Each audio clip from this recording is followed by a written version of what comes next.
السلام علیکم ورحمۃ اللہ وبرکاتہ۔ کربلا کا تحقیقی جائزہ 72 صحیح الاسناد حدیث کی روشنی میں پیش خدمت ہے۔ حدیث نمبر 55 صحیح بخاری کی حدیث میں ہے، سیدنا جریر بن عبداللہ بجلی رضی اللہ تعالیٰ عنہ بیان کرتے ہیں کہ میں یمن میں تھا، وہاں میری ملاقات دو یمنی باشندوں زقلا اور زمرو سے ہوئی۔ میں انہیں رسول اللہ صلی اللہ علیہ وآلہ وسلم کی احادیث سنانے لگ گیا۔ یہ سن کر زمر کہنے لگے، اگر آپ کی باتیں اپنے نبی کے بارے میں درست ہیں تو یہ سن لو کہ ان نبی صلی اللہ علیہ وسلم کی وفات کو 2-3 دن گزر چکے ہیں، پھر وہ میرے ساتھ ہی سفر کرتے رہے، حتیٰ کہ ہم راستے میں ہی تھے کہ ہمارے سامنے مدینہ منورہ سے آنے والا ایک قافلہ نمودار ہوا،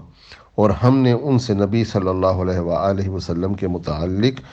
پوچھا تو انہوں نے بتایا رسول اللہ صلی اللہ علیہ وآلہ وسلم وفات پا گئے اور سیدنا ابو بکر رضی اللہ تعالی عنہ کو خلیفہ بنا لیا گیا ہے اور سب لوگ امن و امان سے ہیں۔ ان دونوں نے کہا، اپنے خلیفہ کو بتانا کہ ہم آ رہے ہیں، مگر اب واپس ہو رہے ہیں اور شاید دوبارہ واپس آئیں گے انشاءاللہ۔ پھر وہ یمن کو لوٹ گئی۔ چنانچہ میں نے مدینہ منورہ پہنچ کر سیدنا ابو بکر سے ان کا سارا قصہ بیان کیا تو انہوں نے فرمایا، تم انہیں میرے پاس لے کر کیوں نہیں آئے؟ پھر کچھ عرصہ بعد ملاقات ہونے پر زمر نے مجھ سے کہا، اے جریر، میرے دل میں تمہاری بڑی عزت ہے اور میں تمہیں ایک خاص بات بتلاتا ہوں کہ تم عرب اس وقت تک خیر و اصلاح میں رہو گے جب تک تم اپنے حاکم کے انتقال پر دوسرا حاکم بنا لو گے، مگر پھر جب حصول اقتدار کے لیے تلوار استعمال ہوگی تو تمہارے حاکم بادشاہ بن جائیں گے، جو بادشاہوں کی طرح غضبناک ہوا کریں گے اور بادشاہوں ہی کی طرح خوش ہوں گے، یعنی ان کے مزاج شاہانہ اطوار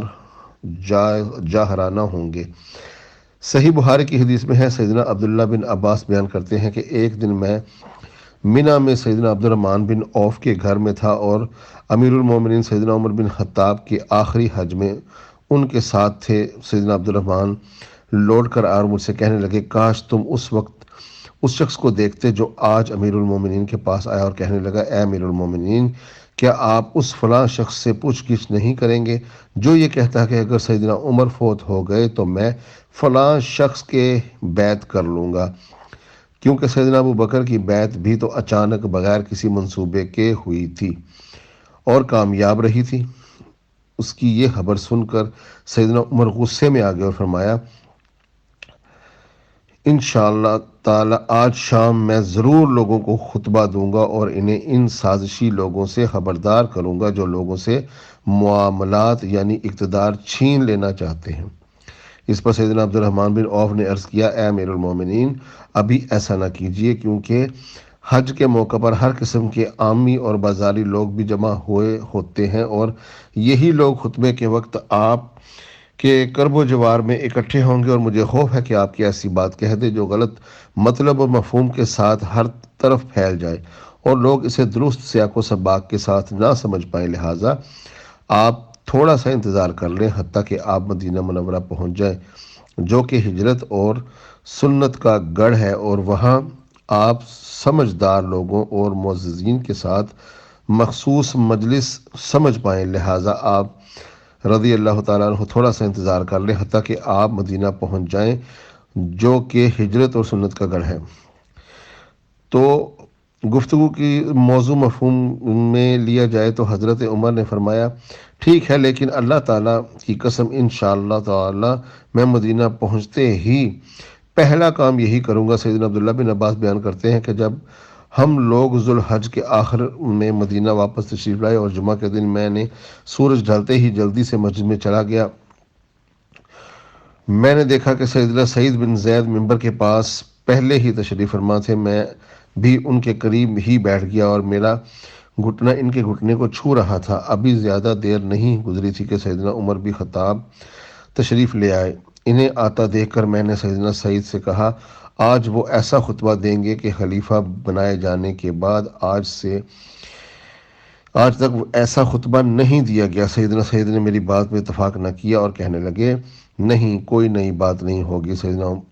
عمر آ کر ممبر پر بیٹھ گئے اور جب مؤذن اذان سے فارغ ہو گیا تو آپ نے اللہ تعالیٰ کی حمد و ثنا کے بعد فرمایا، آج میں ایسی بات کہنے والا ہوں جو اللہ تعالیٰ کی طرف سے ہی سجھائی گئی ہے، شاید یہ میری زندگی کی آخری گفتگو ہو، جو شخص بھی اسے سن لے اور سمجھ لے تو اس کا فرض ہے کہ جہاں تک وہ اسے پہنچا سکے پہنچا دے، اور جو اسے نہ سمجھ سکے تو میں اس سے اجازت نہیں دیتا کہ اسے آگے بیان کرے اور کم فہمی کی وجہ سے غلط بیانی کا مرتکب ہو۔ مجھے پتہ چلا ہے کہ تم میں سے کسی نے یہ کہا کہ اگر عمر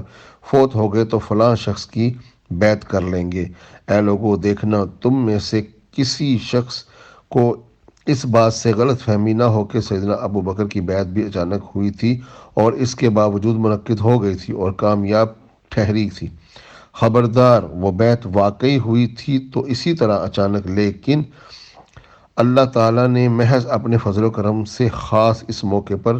شرارت اور فتنہ سے محفوظ رکھا اور سب مسلمانوں کو اس بیعت کو تسلیم کر لیا تھا۔ لیکن اب تم میں قیامت تک سیدنا ابو بکر جیسا کون ہو سکتا ہے؟ سب کے سب اس ایک پر متفق بھی ہو جائیں، یعنی اب ایسا دوبارہ ہونا ممکن ہی نہیں، لہٰذا اب خلیفہ کے انتخاب کے معاملے میں مشاورت کے بغیر کوئی چارہ نہیں۔ اب جس نے بھی مسلمانوں کے مشورے کے بغیر کسی بھی شخص کی زبردستی خلافت کے لیے بیعت منعقد کی تو یاد رکھنا وہ بیعت کرنے والا جس کی بیعت کی گئی ہو فساد کے نتیجے میں دونوں ہی قتل کر دیے جائیں گے۔ مسند احمد بن حنبل کی حدیث میں ہے، سیدنا عبداللہ بن عباس بیان کرتے ہیں کہ امیر المومنین سیدنا عمر بن خطاب رضی اللہ تعالیٰ عنہ نے ارشاد فرمایا کہ اب جس نے بھی مسلمانوں کے مشورے کے بغیر کسی بھی شخص کی زبردستی خلافت کے لیے بیعت کی تو یاد رکھنا نہ بیعت کرنے والے کی بیعت صحیح ہوگی اور نہ خلیفہ کی بیعت کی گئی اس سے بیعت منعقد ہوگی۔